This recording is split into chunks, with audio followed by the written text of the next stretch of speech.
They say the left hand, it drop mountains. They say the right hand, be slaying dragons. The Untouchable True School Sports Empire proudly presents something the boxing games are missing. Hey, what's going on? It's your boy BT, and I came here to talk some boxing with the thousands of True School Sports subscribers. All right, guys, so the saga with the IBF heavyweight eliminator continues. As you guys may have saw in my last video, I had reported that, because I saw a report from Sky Sports. Sky Sports had reported that Jared Anderson had accepted the IBF eliminator, and it turns out that that's not true. That Jared Anderson is not going to be fighting Frank Sanchez, which makes sense because a picture came out a couple days after that was reported, and Frank Sanchez and Jared Anderson are actually in training camp with Jake Paul, helping Jake Paul get ready for Anthony Joshua. So I guess, you know, they were never going to fight. So Jared Anderson actually isn't fighting Frank Sanchez, and I feel like, you know, that's a shame for Jared, because I felt like, you know, that's a very winnable fight for Jared Anderson. You know, and I thought it was a dream scenario from a manager standpoint. So, you know, add him to the list. So, you know, Mosey Talma, Daniel Dubois, Philip Hergovich, Jared Anderson have all been offered the IBF eliminator fight, and they have all decided to go another direction at this present time. So we go down the list now, and now the fight has been offered to none other than Richard Torres Jr. Now, let's talk about this fight. Now, it is not official. It is only, you know, a fight that has been ordered. We will see if the handlers at Top Rank, the fine folks, you know, Brad Goodman, Carl Moretti, Bob Arum, Top Rank Inc., if they allow the young American heavyweight to fight Frank Sanchez. Now, look, I'm of the belief, listen, I don't claim to be the smartest guy in the world. I don't know about quantum physics. I don't know about, you know, I don't know about, like, everything about geopolitics or things like that. But one thing I know a little bit about is this fight game. And Frank Sanchez is a good heavyweight. Like, I've always given him his flowers. I think he's a good fighter. You know, he's shown already in his career, like, if you're a heavyweight who's not truly on that elite level, you get exposed. Ask Efe Ajagba, right? And that's another guy. He didn't want to fight Frank Sanchez. He turned it down too. He had a chance to get it back in blood, and he decided to, you know, just turn it down because he didn't want that PTSD of what, you know, Frank already did to him years ago, right? So we get to Richard Torres Jr. Now, Richard Torres Jr., he's looked to be potentially, you know, the next American heavyweight hope. We don't have a lot of them, really. It's just Richard Torres and Jared Anderson right now when you talk about the world level of heavyweights, right? And Richard Torres Jr., he's not moving at the rate of a Mosey Talma. He doesn't have as much hype as Mosey Talma. But I think Richard Torres has, I think he could beat Frank Sanchez. And I look like, you know, do I want Torres to fight for heavyweight title next? No. But I do think this is a fight that is worth, you know, taking, you know, because Torres, you know, when you break the fight down stylistically, again, Sanchez is he's a good size heavyweight, but he's not like one of these super heavyweights. You understand? And Torres is, you know, he's a small guy for heavyweight in this day and age. He's 6'2". Most of these big super heavyweights are like 6'6", 6'7". Frank Sanchez himself is about 6'4". So from a physical standpoint, it's not a crazy matchup, you know. And then when you talk about from a punching power standpoint, sure, at the world level with smaller gloves on, especially those big dudes at heavyweight, everyone can punch. But he's not, like, Frank Sanchez is not punching to the level of a guy like an Talma, a guy at the level of like Anthony Joshua or Wilder, or even like even a Usyk. Like, he's a solid puncher, but he's not on that creme de la creme, top shelf level as far as elite heavyweight power punchers in the game today.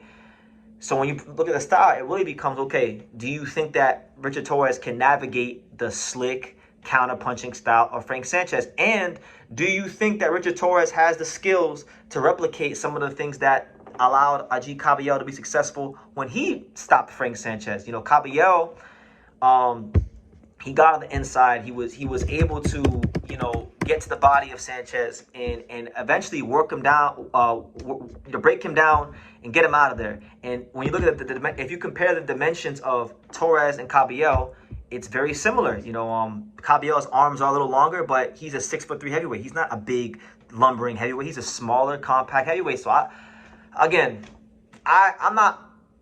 really feel like when it comes to boxing, you know, there are certain opportunities that get presented your way that I think are dream scenarios. And I think, you know, Frank Sanchez is a good heavyweight, and you know, you will get exposed if you're not truly an elite level heavyweight. But you know, he's very beatable. He's probably one of the more beatable IBF heavyweight guys in a long time. You know, and I don't think he's a crazy, like, to me, he is going to be a step up in class from what Torres has been fighting, because Torres has fought Brandon Moore. He's fought, like, Joey DeWaco. He's fought, you know, a couple faded Brandon Moore, you know, a couple decent guys, but nothing at the level of a Sanchez. But Sanchez, to me, is not a creme de la creme, like, top shelf heavyweight. He's a good heavyweight with a lot of flaws, and I think that Torres has the capabilities to do some of the things that allow Ajit Capiel to be successful. So my thing is this, you know, Torres is at a good age. He's 26 years old. He's got a good amateur background. He's the first American heavyweight to medal in the Olympics since Riddick Bowe in 1988. Like, this is not someone that I feel you got to hold their hand. I like this fight for him. If this is a guy that you feel could be the next great heavyweight from America, this is a fight that you should allow him to take. Because if he wins this fight, all of a sudden, you will find Richard Torres Jr. As the mandatory to the IBF title. And you could potentially, you know, we don't know what's going to happen. Maybe Usyk doesn't want to fight the winner of this, because Usyk's in the media talking about he want to fight Deontay Wilder and all these kind of things. So we don't know. Usyk might drop that belt, and you might actually get a favorable matchup if you can beat Frank Sanchez. So to me, just like I said for Jared Anderson, I will up the ante here. I feel like what I was saying for Jared Anderson applies quadruple for Richard Torres Jr. because he's fought, I think, a couple guys that do some Frank Sanchez-esque things. Obviously, they're not at his level.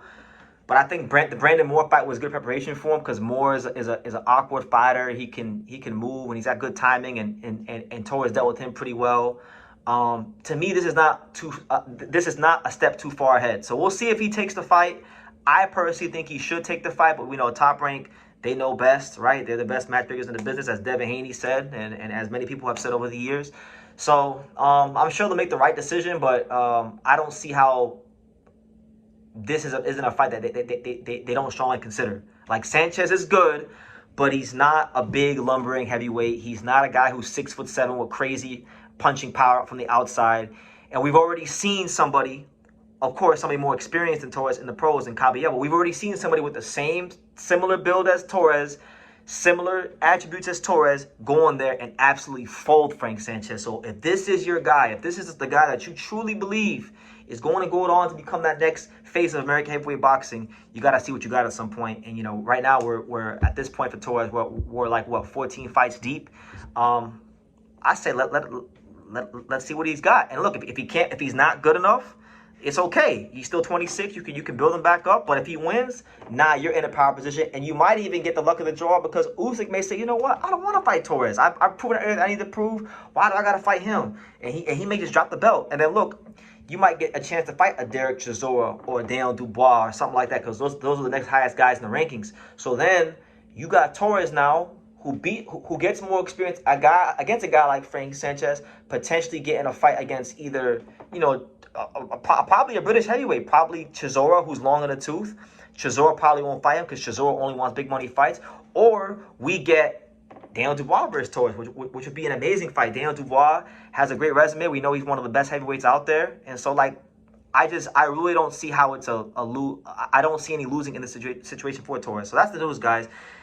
Jared Anderson apparently isn't going to be fighting Frank Sanchez. And Richard Torres, you're next up. Will Top Rank let him take the fight? What are you guys thinking? How do you guys see that matchup? Leave your comments down below. Make sure you guys take the time to subscribe. And like I say in every single one of these videos, you can love me or you can hate me, but I'm just a kid from Dang It. So until next time, take care, guys. Thank you for watching True School Sports. Thank you for watching another video on the untouchable True School Sports empire, the home of boxing. We're on the road to 100,000 subscribers, guys. So help us keep being great. Help us keep pushing out that real boxing content for the fine folks all around the world. And make sure you jab, you hook, you Mike Tyson, you Mayweather that subscribe button. Pops, show them how do they gotta hit the subscribe button. Pop, pop, pop.